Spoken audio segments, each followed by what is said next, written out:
everybody, and welcome back to the Damage Report. I'm Johnny Rolla. Big old show for you on today, which I believe is a Thursday. Really going with that. If it's still Wednesday, this week's gonna be rough on me.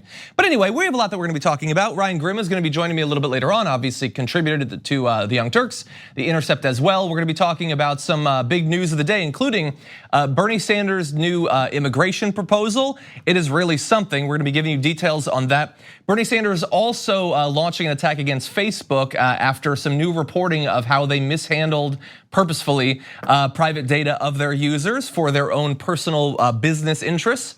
We're gonna have a congressional candidate joining us. Lindsey Graham goes further off the deep end and more. But before we get to all of that, we're gonna be starting off with the latest on William Barr. So far throughout this impeachment inquiry, William Barr has kept a relatively low profile, which has frustrated me to no end. The lack of attention to William Barr and his early efforts to avoid this scandal ever coming to light, which we will talk about. But there's some new reporting about William Barr and one way that he wouldn't help Donald Trump to get out from under this pressure he's facing. President Trump apparently wanted Attorney General William Barr to hold a news conference declaring that the commander-in-chief had broken no laws during a phone call in which he pressed his Ukrainian counterpart to investigate a political rival. Though Barr ultimately declined to do so, people familiar with the matter said. And so, when this was initially coming out, Donald Trump wanted William Barr to hold a formal press conference where he would just declare that he had done nothing wrong. And honestly, I sympathize a little bit with Donald Trump in how he had wanted that and then was stymied by William Barr because, I mean, why not? Back when the Mueller report was about to be released, William Barr decided to make his own Cliff Notes version of it, got out in front of it with a bunch of lies, a bunch of deception, and the media ran with it for a couple of days. And for all we know, that irreparably changed the public's perception of what the Mueller report eventually ended up actually containing. And so if he did it with Mueller, why not in this case? And yet William Barr refused to do that. The request for it, by the way, came around September 25th when the administration released a rough transcript or summary transcript of the phone call between Zelensky and Trump. And so I don't know if they say it came around that time. I don't know if it came a few days before, a few days after. I'm imagining after because Donald Trump really did seem to believe that releasing that transcript was gonna end this thing, and nothing did more to throw fuel on the fire of the impeachment inquiry, what would eventually become the impeachment inquiry, than releasing that transcript. So that was clearly not enough. Perhaps a press conference would have been enough to back the pressure off of him. And that might seem crazy or naive considering where we now are. I mean, it really does look like he's going to be impeached now, but that's not what it looked like on September 25th or that week. At that point, Nancy Pelosi, she still did not believe that impeachment was warranted, thought it would be too dangerous when it came to the election. Dozens and dozens and dozens of Democratic representatives in the House hadn't yet come out in favor of impeachment. We were still being pitched as crazy people for thinking it would ever happen. And yet it indeed did, although it might not have if William Barr had given him what he wanted. Now, what's interesting about this, and we're gonna get into Trump's denial that this happened, his attacks against the reporters at the Washington Post who came out with this. But apparently Trump not only asked him to do this, but he's been whining about it ever since, which makes it way easier for anonymous sources to eventually leak the information. The president has mentioned Barr's demurral to associates in recent weeks, saying he wished Barr would have held the news conference. You idiot, it was an attempted cover up and you keep complaining about it. He's really bad at this, okay? It almost makes you believe that whole he's too dumb to quid pro quo thing. But anyway, we return to Donald Trump, who is responding to this reporting coming out, saying things like, Bill Barr did not decline my request to talk about Ukraine. The story was a fake Washington Post con job with an anonymous source that doesn't exist. Just read the capitalized transcript. The Justice Department already ruled that the call was good. We don't have freedom of the press. That is true. The Justice Department did put out a formal press release saying the call was good. But anyway, what's interesting about that tweet is like you start to get distracted by all the nonsense later on, but look again at that first sentence. Bill Barr did not decline my request to talk about Ukraine. No, that's the second tweet. But so you did ask him to do it, right? And he didn't do it. So he seems to have declined. You asked him to do something that makes you look really bad. You're admitting that on social media. And he didn't end up doing it, unless it was just a press conference that nobody showed up to. I don't know, that gets into like the Zen koan of the tree in the woods thing. But anyway, that had the admission. He did double down, saying the story in the Amazon Washington Post, of course, picked up by the fake news CNN, saying President Trump asked for AG Barr to hold a news conference clearing him on Ukraine is totally untrue and just another fake news story with anonymous sources that don't exist. The lamestream media, which is the enemy of the people, is working overtime with made-up stories in order to drive dissension and distrust. So just brief mention, because I feel like we should never actually normalize this. When he feels pressure from a major news organization for doing reporting that makes him look bad, he once again went back to calling them the enemy of the people. So if you don't like the Washington Post, the president feels like maybe you should take that into your own hands and do something about it, because it's your enemy, capitalized, the enemy of you and all of the other people. And by the way, what an Orwellian place we've gotten to. Those two tweets I just saw, the first and then the continuation. I mean, he throws in fake news CNN, that Amazon owns the Washington Post, the sources aren't made up, the lamestream media, the enemy of the people. All we're at as a people now is just a series of fake, deceptive, propagandistic catchphrases, and you just string those together with the occasional verb, and that is a communique from the president, official communication. He again said, now there's a reason I'm reading multiple of these. He says, the degenerate Washington Post made up the story about me asking Bill Barr to hold a news conference. Never happened, and there were no sources. So that's interesting for two reasons. One, the idea that the Washington Post had a meeting of all of their staff and they're like, what would be a good story? Let's say he asked Barr to shut it down. And also to claim that that happened after 2 tweets earlier, you said that you asked him to do it. Really bizarre. I can't make heads or tails of it, but perhaps a Trump supporter actually could.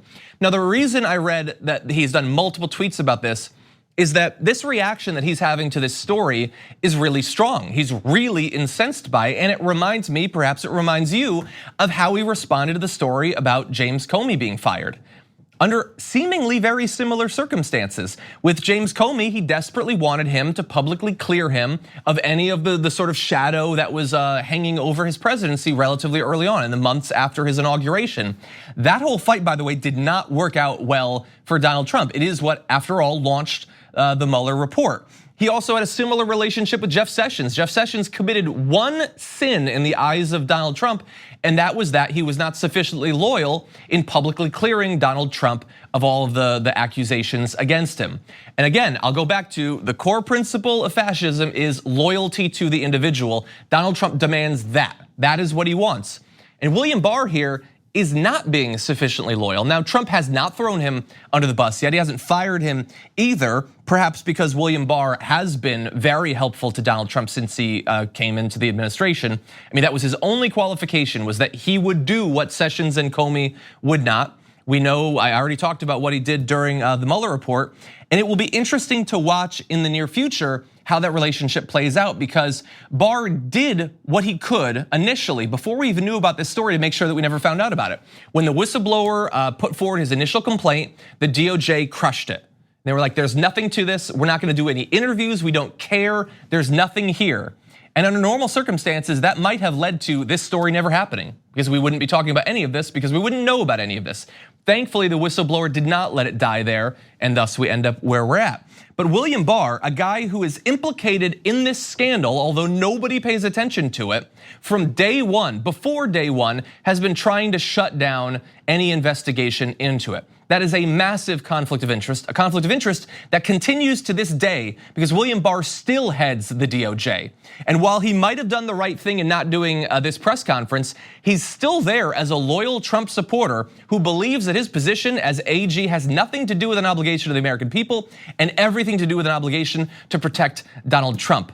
He needs to be brought into this. Democrats should be talking about William Barr. They should be making sure that he either is recused from this entire investigation, anything having to do with it, or is replaced by someone who actually understands what the position of AG is meant to accomplish. So far, we haven't gotten there, but God, I really hope that we have some movement in that direction. Okay, we're gonna take a short break. When we come back, Ryan Grimm is gonna be joining us to break down some of the big news of the day after this. We need to talk about a relatively new show called the Republic, or UNFTR. As a Young Turks fan, you already know that the government, the media, and corporations are constantly peddling lies that serve the interests of the rich and powerful.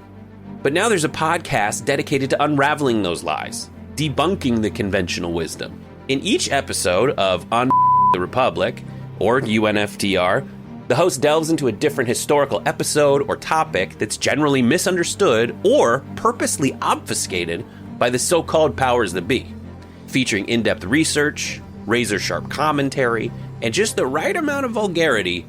The UNFTR podcast takes a sledgehammer to what you thought you knew about some of the nation's most sacred historical cows. But don't just take my word for it. The New York Times described UNFTR as consistently compelling and educational, aiming to challenge conventional wisdom and upend the historical narratives that were taught in school. For as the great philosopher Yoda once put it, "You must unlearn what you have learned." And that's true whether you're in Jedi training or you're uprooting and exposing all the propaganda and disinformation you've been fed over the course of your lifetime. So search for UNFTR in your podcast app today and get ready to get informed, angered, and entertained all at the same time.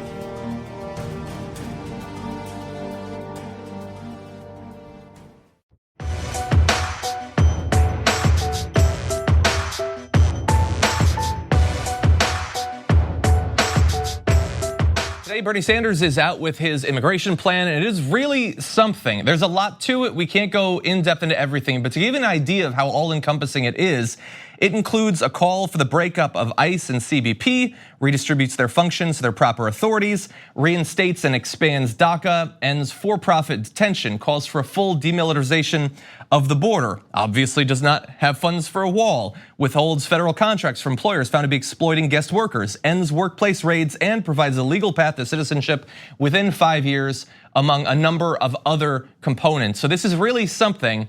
And joining us now to break this down, Washington Bureau Chief for The Intercept and contributor to TYT, Ryan Grim. Welcome back to the Damage Report. Great to be back here. Great to have you here. And we've certainly got something to dig into. What do you make of Sanders' immigration proposal? Well, I think the left deserves a lot of credit for targeting ICE as an institution itself, and then after that, roping in CBP. I mean, the Border Patrol is in some ways worse and more dangerous agency than ICE, if you can believe that. But ICE has a name that's easier to circulate among the public, and so I think that's almost one reason that ICE became more commonly known than CBP.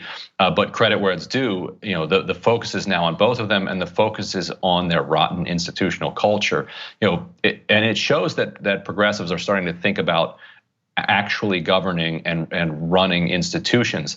When an institution is so thoroughly rotten to its core that its culture has just gone rogue, there aren't reforms that you can do to kind of move it in the right direction, because the culture is going to continue to drive it in the malignant direction that it's headed. And that is absolutely the case with ICE and CBP. The Intercept has done some reporting on this. ProPublica has done some reporting on this. You might remember that famous Facebook group that had even the head of CBP in it, sharing just completely disgusting racist memes about Ocasio-Cortez, other members of Congress, and about migrants.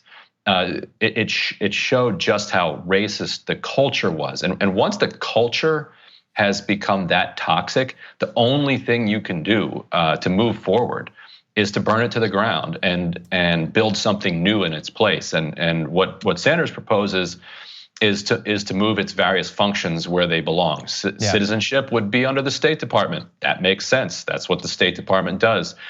Border crossings and violations of immigration law would go with law enforcement, the Department of Justice. That, again, that makes sense. After 2001, the September 11th attacks, that's when CBP and ICE were kind of broken out and given this separate law enforcement authority. And so, we're far enough removed from that attack that we can now rationally look back and say, did this work? No, it didn't. So let's start something new. Yeah, it's really something. I think that you're right to point out that it has a focus on institutions that's really necessary for not just communicating values in this area, but making sure that you have a path to actually do something about it once you become president. He acknowledges the need to make liberal use of executive orders and executive actions to get some of this done. And also, topically, while there's a lot of obviously respect for human rights, current human rights abuses against these communities and path to legalization, all of that, there's also a big focus on the economic rights of these individuals, fighting against inequality and exploitation of these communities. That's very much in line with Bernie Sanders' overall political philosophy. And this, I think, is the best that a populist argument can do and still be moral and humane in combating the right-wing populism that Trump relies on. Like right now, a lot of the building trade unions and a lot of people involved in construction and manual labor are extremely happy with Donald Trump. Wages for the first time are up. There's a ton of work, a ton of stuff is being built, and I think at some level, some workers connect Trump's anti-immigrant message with rising wages, and they say, "See, look, we've been saying for years that all of these brown people streaming across the border were driving down our wages. Now we have somebody who's talking about a wall all the time, and all of a sudden our wages are going up." That's the populist right-wing message. And the counter to that is that no, if you believe that immigrants are pushing down wages, the only reason that would be true is because the legal regime puts them in a separate class where they are utterly able to be exploited by bosses. They can't fight for their own rights.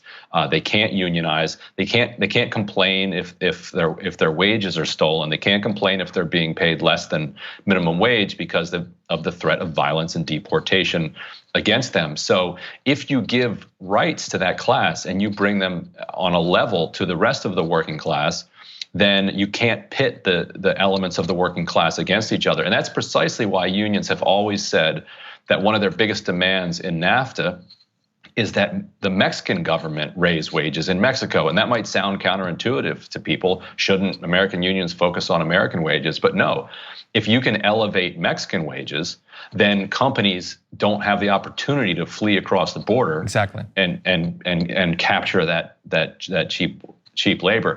And that's before you even get to the concept and the value of solidarity. 100%. And I think it's going to be a very popular plan. Hopefully, it'll drive some conversation around this topic and get other candidates to make clear what they plan to do in this area. So let's turn now to a very different area. The Netflix show Patriot Act, hosted by Hassan Minhaj, a while back had an episode that's very critical of Saudi Arabia, the Saudi government, and the Saudi government started complaining about it almost immediately, which Minhaj noted, saying, of all the Netflix originals, the only show that Saudi Arabia thinks violates Muslim values is the one hosted by a Muslim, which is ironic. But was also successful because of their complaining, Netflix has decided to pull that episode from Saudi Arabia, which seems to miss the entire point of that episode and that show and what he's trying to do politically. But it shows that they're willing to bow down when an authoritarian regime complains. What do you make of that, Ryan? Yeah, and it validates the entire point he made. Credit to Bernie Sanders, who last night on Twitter unleashed on Crown Prince Mohammed bin Salman over this decision, saying that a murderous dictator who tortures women who are protesting for the right to drive, who murders journalists, should not be dictating what content American companies produce. And I can't imagine a more obvious statement to make. Yet it counts for political courage in today's atmosphere. If you want a reason for a Green New Deal and you're not satisfied by all the ones that are out there, getting off fossil fuels and getting off of dependence with this kleptocracy in Saudi Arabia is as good a reason as any. I certainly agree. Now, Netflix has responded to the criticism for them pulling the episode. And basically, they make the point that Saudi Arabia has only really complained about this one episode. They allow other shows that propagate liberal values. They mention the show Sexual Education, that sort of thing, and they say that effectively we can accomplish more by focusing on entertainment than trying to speak truth to power. It seems a little bit self-serving to me. And when they say they can accomplish more, I don't know exactly what they mean that they're trying to accomplish, because they did, after all, bow down to a dictatorship. Do you think that it's on them as an entertainment company to be making these sorts of decisions to stand up for American values when they are an international corporation? Yeah, and they're not just American values; they're the international human values. Yeah. And everybody has an ethical obligation to stand up for those. What Saudi Arabia wants to create and what Netflix is saying is okay is an authoritarian dictatorship that allows some entertainment that isn't completely dictated to the public by the royal family, but that otherwise absolutely no criticism of the regime will be tolerated. And this is a regime that not just is butchering journalists, but it's torturing and slaughtering not just dissidents and activists, but people who as 17-year-olds who post something slightly critical of the royal family on Twitter, will be dragged out of their apartments and executed, never seen from again. Yeah. It's just an absolutely horrifyingly evil regime, and their argument is that as long as they make some modest reforms and allow women to drive and allow some Western entertainment into the country, that the bargain should be that they should be completely immune from criticism. And, that all you're doing is kind of propping up that regime. Yeah, and look, I guess I should reach out to some of the activists inside of Saudi Arabia and ask them if they are okay with losing their ability to distribute materials that are critical of the government, but on the other hand, they get to watch BoJack Horseman. Maybe that's okay. I don't know. Right, and you're reaching out to them, maybe intercepted by spies at Twitter. They just indicted 2 Saudi spies who were working for Twitter and snooping on dissident accounts. Or it may otherwise be surveilled, and the dissidents may wind up tortured and executed just for one of us reaching out to them. Exactly. It's a horribly dystopian situation. Yeah. So we don't have much time, but I do want your impressions on one last story, and that is that Bill Gates was recently asked about some of the wealth tax proposals that are going around, and he addressed Elizabeth Warren's in particular, saying that if I had to pay $20 billion, it's fine. But when you say I should pay $100 billion, then I'm starting to do a little math about what I have left over. And I would respond by saying, I think you should do the math first, because nobody's asking you to pay $100 billion. It's a 6% tax. How many trillions of dollars do you have? But he's indicating there that there's a limit to how far he's willing to go with these tax reforms. What do you think about that? Right, maybe he shouldn't have dropped out of Harvard. He could have taken a basic statistics class. Although some people are calling for more of his wealth to be taken. Me, for instance, take more of it. But yeah, the argument that is often made in defense of billionaires is, look at Bill Gates. He's a nice guy. He's curing HIV. He's doing all this great work around the world. Here's what's crazy about Bill Gates, that he famously retired 15, 20 years ago or so, and announced very publicly that he was going to spend the rest of his life giving his money away, and to a large extent he has done that. Yet today he is richer than the day he stopped working and began giving all his money away. That's crazy.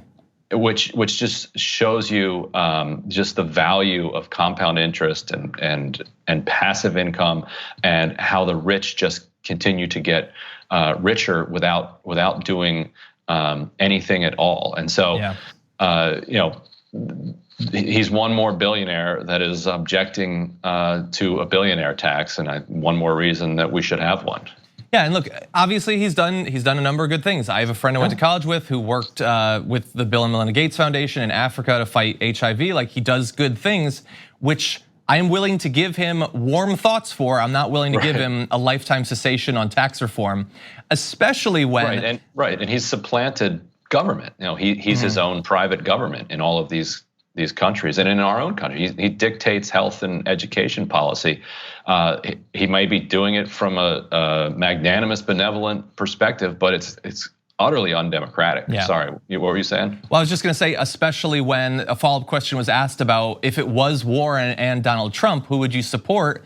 And he, at best interpretation was vacillated and wasn't clear, but he seemed perfectly willing to support Donald Trump if a wealth tax was the alternative.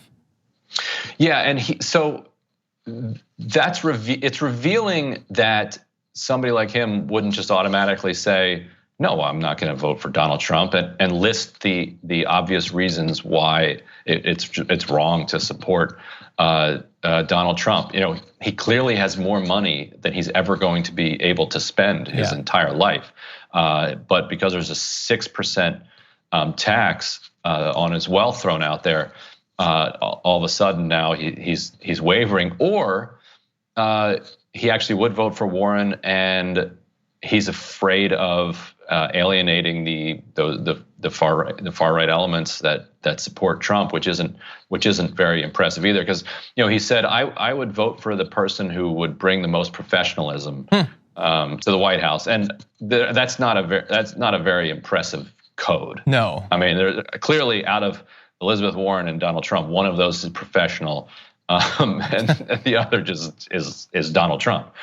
So he did seem to be hinting that even despite the wealth tax, he would vote for Warren because he thinks Trump is unprofessional. But the unwillingness to come out and just say that is also revealing. Yeah.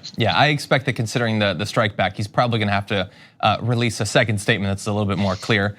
But Ryan Grimm, thank you so much as always for joining us on the Damage Report. Oh, thanks for having me.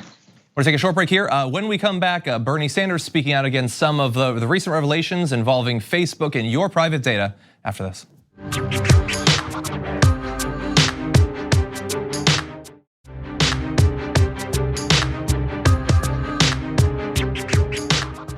Bernie Sanders had strong words for Facebook after new reporting showing that the company has for a very long time used, on the one hand, your private data to get app developers to give them preferential deals to make money, while at the same time trying to convince you that they have a lot of respect for your private information.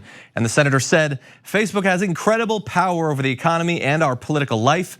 It harvests the data of 228 million Americans and over uses this sensitive information in dangerous ways.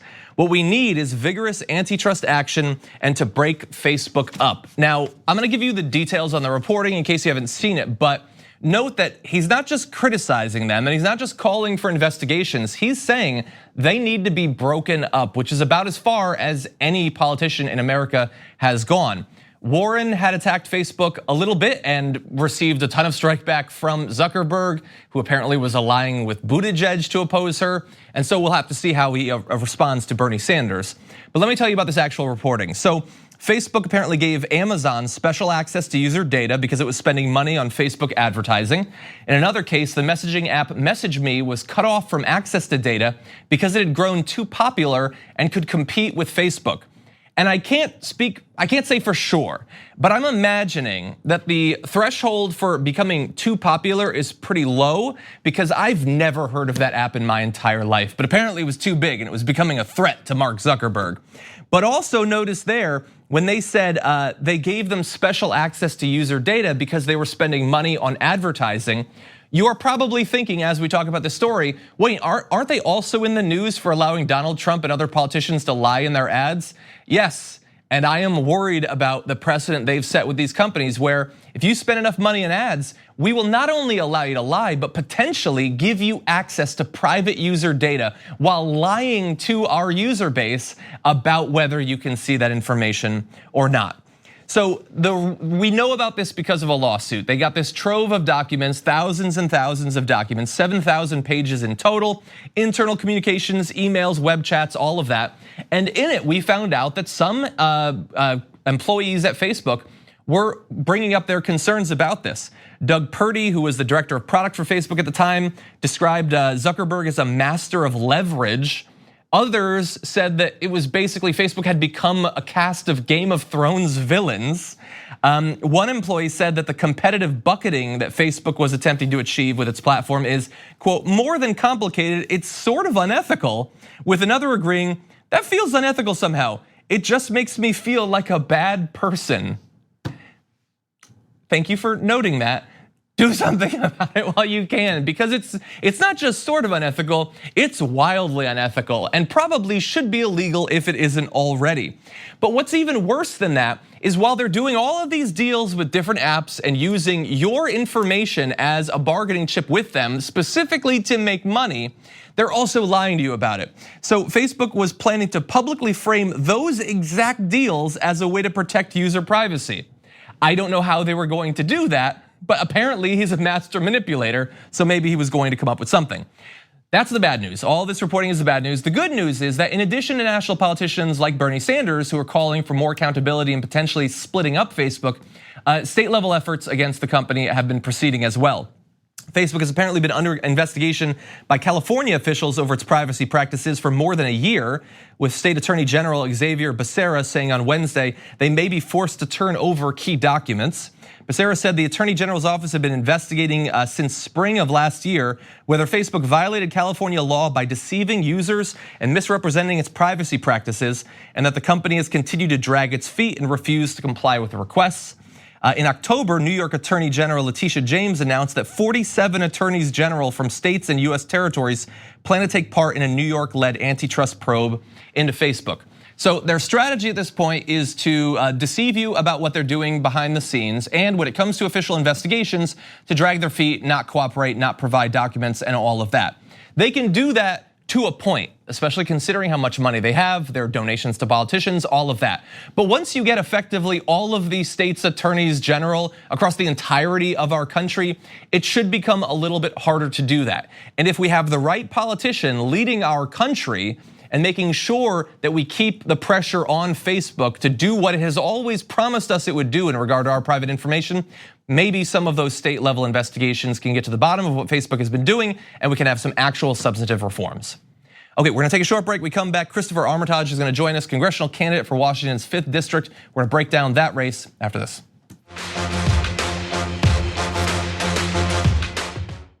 Split between dreams and snares, some nice kicks. I'm a product of the stars igniting a light beam. I'm a product of the stars igniting a light beam. Joining us now is congressional candidate for Washington's 5th District, Christopher Armitage. Welcome to the show. Thanks for having me, John. I appreciate it. I'm really excited to talk to you and tell some more people about our little neck of the woods and the bigger picture of it all. I'm very excited about that as well. So why don't we start with your neck of the woods? Give us an idea of what the 5th District is like. Well, it's Eastern Washington, so we have the second biggest city in the state of Washington, Spokane, but it's actually 25% bigger than New Jersey. We have 10 counties, but 2/3 of the population is in one of those counties. So it's very economically diverse. It's a rapidly growing community. It's a place that I love. I was stationed here at our Air Force base for 2 enlistments, and just, this is my home. I love it. Now, in terms of politics, my impression as an outsider, I've never visited the area, I've heard things about the Spokane area, is that it does lean a little bit more conservative, and we should make note that the incumbent is a Republican. So tell us a little bit about the political makeup of that area. Yeah, we were actually on the red to blue list that the DCCC put out in 2018, and it looked like we were gonna be a flippable district. And we ran a Hillary Clinton light type candidate, someone who spent all their time in the 2 major towns that are in our 10 counties. They did private fundraisers and public speaking engagements.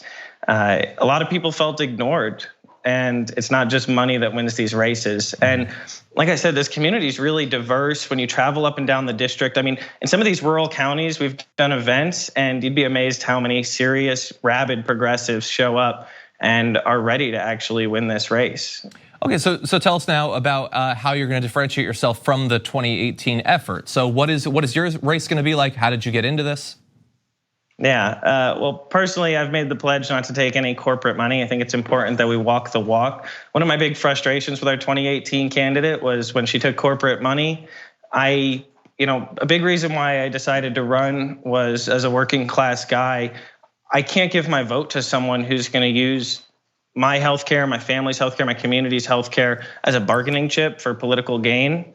And that's just way too many people who get into politics. So this isn't really something I pictured for myself in my life, but I think that we deserve to be represented by one of us. I've made minimum wage in the last few years. I've avoided going to the doctor as I had strep throat. I'm sweating through pillows, but I'd never had strep throat before, so I didn't know if that's what it was. And so I was avoiding going to the doctor because who knows what kind of bill I'm going to get. Meanwhile, when I was active duty military, I was deployed to the border of Iraq and Kuwait, and I was helping family members with their copays for medical bills. Wow. That's not fair. Nobody should have to go through that. Certainly not. And so obviously you're coming from a different place than the previous attempt to unseat Kathy McMorris Rogers, coming from a very different place than Rogers especially.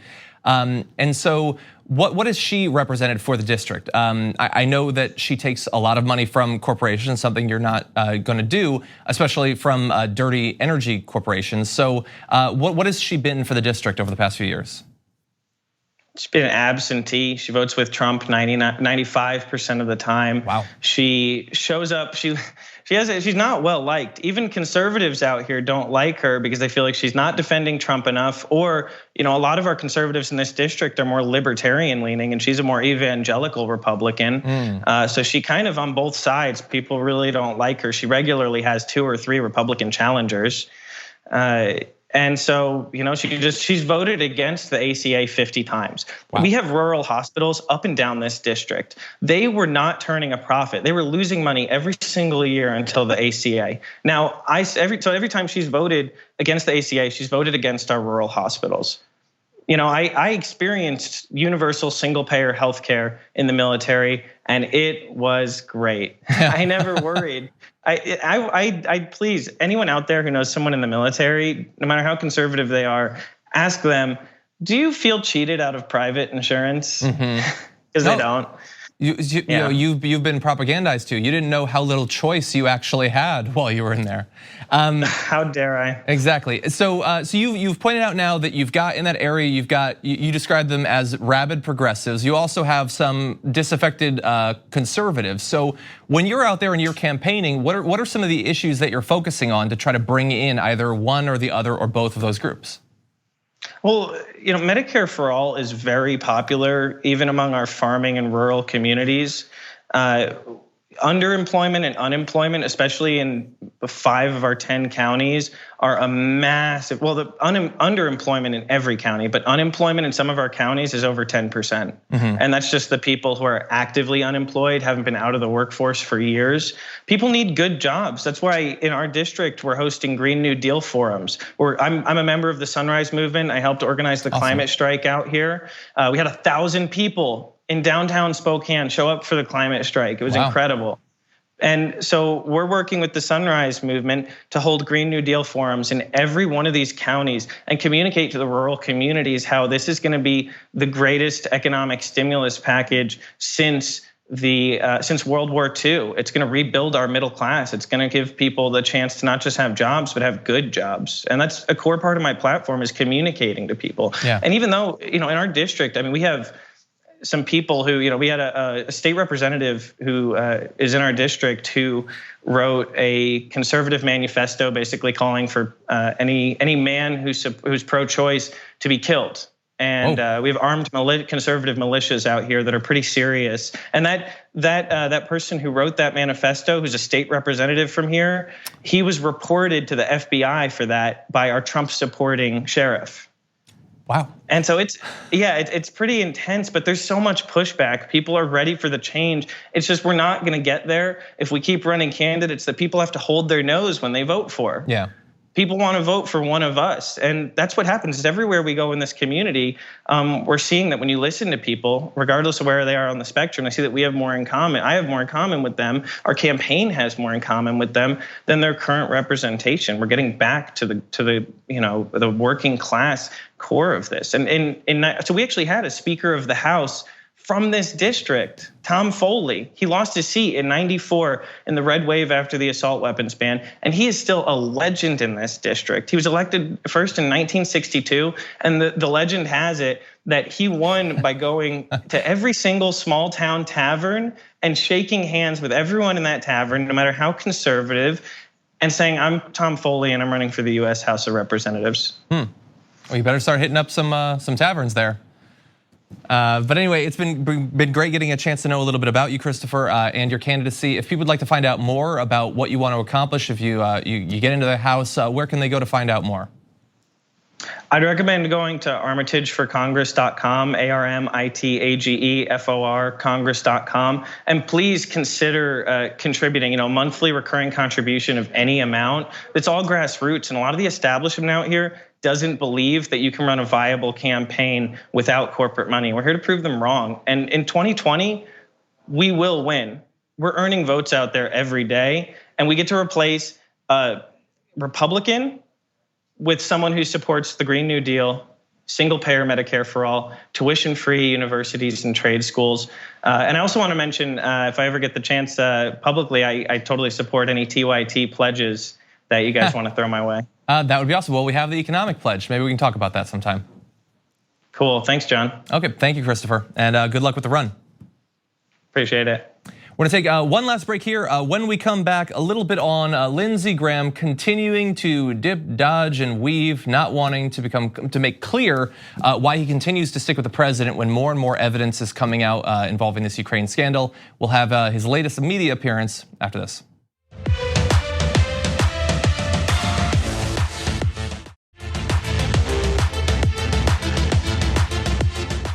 Lindsey Graham has said weeks ago that he would have an open mind on this whole quid pro quo thing, that he would take a look at the evidence and decide where he stands based on that. Well, now would be a good time to demonstrate it, because earlier this week, Ambassador to the EU, Gordon Sondland, reversed his prior testimony, admitting now that, yes, it was a quid pro quo. That's huge news. Let's see how the senator responds to it. Bill Taylor, what does he base his belief that there's a quid pro quo on? What is the factual basis? A conversation with Sunderland. Now, here's a question. Why did Sunderland change his testimony? Was there a connection between Sunderland and Democratic operatives on the committee?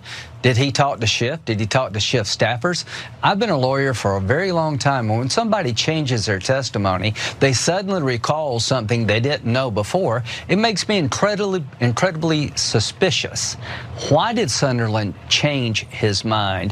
What prompted him to change his mind about maybe there was a quid pro quo when I said there wasn't? Okay, so yes, when someone changes their testimony, it is suspicious, and we then have to divine why did they change what they said. Now, yes, hypothetically, this Republican mega donor could be a huge Adam Schiff fan, and maybe that's why he changed his mind. Or it could be that he was lying before, and other witnesses who have come forward have made it clear that he was not being honest. He worries now about being charged with perjury and potentially going to jail to join Michael Cohen and Paul Manafort. And so maybe that's why he's changing his testimony. Just a consideration, put that out there. The thing is, for Lindsey Graham to sit there and say that this guy, Sondland, who literally gave Donald Trump $1 million for his inauguration committee, to be secretly colluding with the Democrats is interesting, considering some of the things that prominent Republicans have said about Sondland in the past. I got a quote from a huge Sondland fan. You might know Donald J. Trump, who said, "I would love to send Ambassador Sondland, a really good man and great American, to testify, but something, a bunch of lies. But there, he's a good man and a great American. So how dare Lindsey Graham besmirch his great name?" And that, of course, demonstrates that for Donald Trump, whether he likes or hates a person is entirely dependent on what they can do for him. But anyway, so let's bear that in mind. This is not some Democratic operative. It was an ambassador who was chosen by Donald Trump, who gave $1 million to Donald Trump. What really explains what you just saw with Lindsey Graham is not actual honest suspicion over the changing testimony of Sondland. It's that he doesn't care about any of this, that he's not taking it seriously. That is very clear in a couple of different ways. On the one hand, you have him saying that he's not gonna read any of the transcripts. I've written the whole process off. I think this is a bunch of BS after weeks of saying he wants to see what's in the transcripts. I would say even better evidence that he's not taking this process seriously is that, did you notice that as you were listening to all of his criticisms of Sunderland, did you ever think, wait, this guy's name isn't Sunderland, it's Sondland, and how does this US Senator not know what his name is? And so Lindsey Graham is a joke. He's treating this as a joke, but that doesn't make it go away. Maybe start taking it seriously because a presidency could depend on it. Anyway, thank you everybody. We'll see you tomorrow morning.